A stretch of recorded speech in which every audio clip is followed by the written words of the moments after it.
I kind of talked a little bit about my mom. She's the single biggest influence in my life. Well, my mom was diagnosed with lung cancer on Valentine's Day in 2004. Her disease progressed extraordinarily quickly. By the end of April of that same year, she was near death. I was the U.S. attorney at the time for New Jersey, and I was off at a national conference, and my brother called me, and he said, listen, Mom's gotten significantly worse, and if you want to talk to her again, you need to get home now. So I took the red-eye flight home that night from San Diego back to Newark Airport, landed, got in the car, drove to the hospital where she was. And when I got there, they had started to give her morphine. And any of you who've gone through this with an ill relative know that that's kind of the last throes. They're in a lot of pain, and they're trying to get them comfortable for their last moments. And so she was kind of in and out of things. So I sat by her bed for a while, and she opened her eyes and she looked at me, and this is typical of my mother. She hadn't seen me for a week. She said, what day is it? I said, it's Friday. She said, what time is it? I said, it's 9:30 in the morning. She said, go to work. And she reached over, she grabbed my hand, she said, Christopher, go to work, it's where you belong. There's nothing left unsaid between us.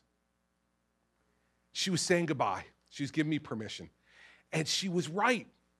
There was nothing left for me to say. We had said it all. We had said it all in our lives. There were no secrets between us. I looked at her and I knew exactly what she meant. And so I gave her a kiss and I said goodbye. And it was the last time I spoke to her. She went into a coma that afternoon and she died a few days later. I know that if she were alive today and were here for this, her son in New Hampshire at a town hall meeting, she would say two things to me. The first thing she would say to me is, listen, buddy, don't get too big for your britches, okay? The second thing she would say to me is, in a trusting relationship, Chris, you owe people everything that's in your heart. For right or for wrong, I've always given people everything I've got. But I know that's what my mother would have demanded of me. She said, these people trusted you with the most important job in New Jersey they can give you. You need to tell them the truth in response and let them know who you are and what you think. Remember that. Because those are the things that guide you, that help to provide to you the foundation of how you conduct yourself, who you are, how you make decisions, how you react under stress and strain, how you make a difference in the lives of the people you love and the people you respect. That's what it's all about, everybody.